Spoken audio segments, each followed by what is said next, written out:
chẳng chừng nắm I ប្រើជាមួយ am you ប្រើជាមួយនឹង are we ប្រើជាមួយនឹង are they ក៏ប្រើជាមួយនឹង are តែពេល he she it ប្រើជាមួយនឹង is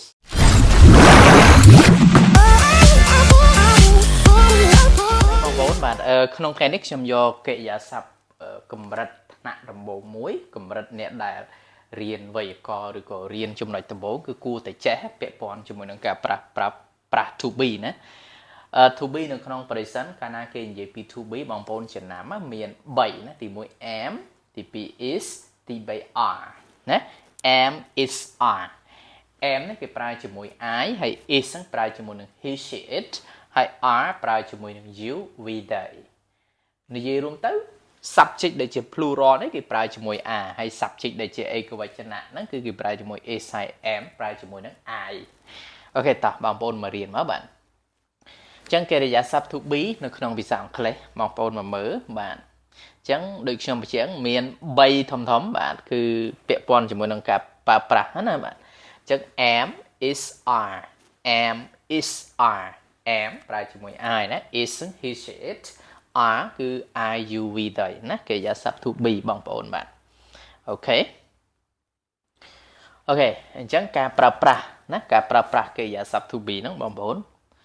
អូខេអញ្ចឹងវាមាន positive ទម្រង់ស្រមណាហើយ negative ទម្រង់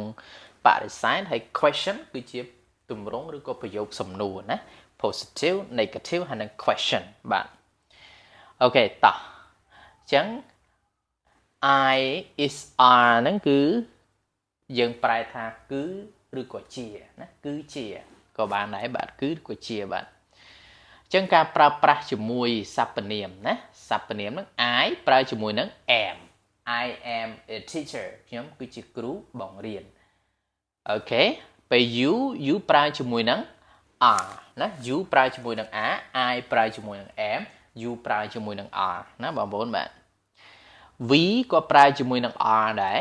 ហើយ they ក៏ប្រើជាមួយនឹង are ដែរអូខេហើយ he she it ណាដូចខ្ញុំបញ្ជាក់ហ្នឹង he she it ប្រើជាមួយនឹង is អញ្ចឹងចំណាំ I ប្រើជាមួយ am you ប្រើជាមួយនឹង are we ប្រើជាមួយនឹង are they ក៏ប្រើជាមួយនឹង are តែពេល he she it ប្រើជាមួយនឹង is បាទឧទាហរណ៍ I am an English teacher ណា I am an English teacher ខ្ញុំគឺជាគ្រូបង្រៀនភាសាអង់គ្លេសឃើញបងប្អូនឃើញពាក្យ am ប្រើជាមួយនឹង I តោះណាបាទyou are a student ណា you are a student អ្នកឯងគឺជាសិស្សអញ្ចឹង you ឃើញប្រើជាមួយ are បងប្អូនបាទ you are a student អ្នកឯងគឺជាសិស្សបាទ we are classmates we are classmates ពួកយើងគឺជាមិត្តរួមថ្នាក់អញ្ចឹង are ហ្នឹងគឺ we ហ្នឹងប្រើជាមួយនឹង are បាទ they are classmates ពួកគេជាមិត្តរួមថ្នាក់អញ្ចឹង they ហ្នឹងប្រើជាមួយនឹង are ណា they are classmates ពួកគេគឺជាមិត្តរួមថ្នាក់បាទ it is a book ណា it is a book វាគឺជាសៀវភៅអញ្ចឹងយើងដាក់ចង់ដាក់ he is a teacher ណា she is a beautiful girl ឃើញប្រើមួយ is តោះណាការប្រើប្រាស់ verb to be ហ្នឹងបាទអូខេការប្រើប្រាស់ជាមួយនឹងសព្វនាមទម្រង់ខ្លីគឺថាយើងប្រើប្រាស់អត់វែងប្រើ are វែងទេតែប្រើក្នុងលក្ខខណ្ឌខ្លីៗបាទអញ្ចឹង I ប្រើជាមួយ am ណា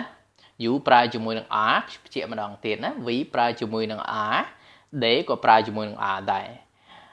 he she it ប្រើជាមួយនឹង is ឥឡូវយើងមើលទម្រង់ខ្លីណាឃើញគេប្រើ am ណា am an English teacher នឹងគឺប្រើប្រាស់ក្នុងលក្ខខណ្ឌទម្រង់ខ្លី I'm an English teacher ខ្ញុំគឺជាគ្រូបង្រៀនឬក៏យើងដាក់ I am ក៏បានអាហ្នឹងគេហៅថាទម្រង់វែងបើយើងដាក់ទម្រង់ខ្លី I'm an English teacher ខ្ញុំគឺជាគ្រូភាសាអង់គ្លេស Your student ណែគឺជាសិស្សបាទ we're classmate ពួកយើងគឺជាមិត្តរួមថ្នាក់ they classmate ពួកគេគឺជាមិត្តរួមថ្នាក់ it's book it's ឬក៏យើងដាក់ his ក៏បាន she's ក៏បានណា his teacher ណា she's a doctor ក៏បានដែរបាទអញ្ចឹងយើងប្រើប្រាស់ទម្រង់ខ្លីបាទ គេការប្រើប្រាស់ជាមួយនឹងទម្រង់បរិសេធណាទម្រង់បរិសេធ I យើងដឹងប្រើជាមួយ am អញ្ចឹងយើងដាក់ not មកវាទៅជាទម្រង់បរិសេធហើយបាទ you ក៏ដូចគ្នាដែរ you are not ណាទម្រង់បរិសេធ we are not they are not បាទអូខេហើយ he she it គឺ is not បាទអូខេ he she it is not បាទព្រោះថា I'm not an English teacher ខ្ញុំមិនមែនជាគ្រូបង្រៀនភាសាអង់គ្លេសទេណាឃើញបរិសេធណា you are not a student ណា you are not a student អ្នកឯងមិនមែនជាសិស្សទេបាទ we are not classmate we are not classmate ពួកយើងមិនមែនជាមិត្តរួមថ្នាក់ទេ they're not classmate they're not classmate ពួកគេមិនមែនជាមិត្តរួមថ្នាក់ទេ it's not a book ណា it's not a book វាមិនមែនជាសៀវភៅទេឬក៏យើងដាក់ he ស្អីក៏បានដែរណាបាទអូខេឥឡូវទម្រង់សំណួរម្ដងបងប្អូនណាទម្រង់សំណួរបងប្អូនទាញ to be មកដាក់ខាងដើមពីមុខ subject ណាអូខេបងប្អូនបាទឧទាហរណ៍ថា am I ណា am I an English teacher ខ្ញុំជាគ្រូបង្រៀនភាសាអង់គ្លេសឬអូខេ are we classmate ពួកយើងគឺជាមិត្តរួមថ្នាក់ឬណាសួរខ្លួនឯងណាសួរចឹងក៏បានដែរសួរខ្លួនឯងណាបងប្អូនបាទare they classmate ណាពួកគេគឺជាមិត្តរួមថ្នាក់ឬណាអូខេ is it a book តើវាគឺជាសៀវភៅឬហើយយើងចង់ដាក់ is he ក៏បាន is she ទៀតក៏បានដែរឃើញបងប្អូនដើម្បីបំលែងទៅជាប្រយោគសំណួរបងប្អូនយក verb to be ហ្នឹងមកដាក់ខាងដើមពីមុខ subject មកវាទៅជាប្រយោគសំណួរអីបាទអូខេដូច្នេះតកតងជាមួយនឹងកិរិយាសព្ទ verb to be នេះក្នុងវីដេអូនេះមានប្រហែលប៉ុណ្ណឹងសង្ឃឹមថាបងប្អូនយល់ហើយអត់យល់បងប្អូនអាចសួរពីខាងក្រោមវីដេអូហ្នឹងបាទបាយបាយជួបគ្នានៅវីដេអូបន្តទៀតណាបាទបាយបាយបាទ